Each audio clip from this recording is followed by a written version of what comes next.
तो इस वक्त बड़ी खबर आ रही है, ज्योतिरादित्य सिंधिया को राज्यसभा भेजा जा सकता है। बीजेपी कोटे से इनको राज्यसभा भेजा जा सकता है। इस वक्त वजीर आजम से मुलाकात हो रही है ज्योतिरादित्य सिंधिया की। अमित शाह से भी थोड़ी देर पहले इन्होंने मुलाकात की है। उसके बाद अमित शाह के साथ ही ये वजीर आजम के घर पहुंचे, जहां पर इस वक्त इनकी मुलाकात जारी है। तो इस वक्त बड़ी खबर आ रही है, कई दिनों से जो सियासी घमासान जारी था वो अब खत्म होता नजर आ रहा है। राज्यसभा भेजा जा सकता है।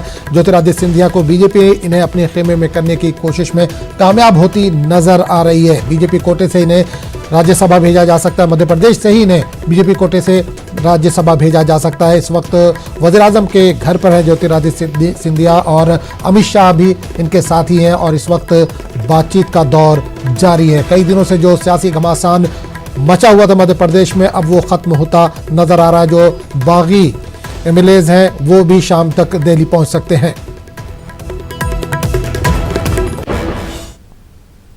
खबरों का सिलसिला जारी रहेगा, लेकिन एक छोटे से वक्फे के बाद।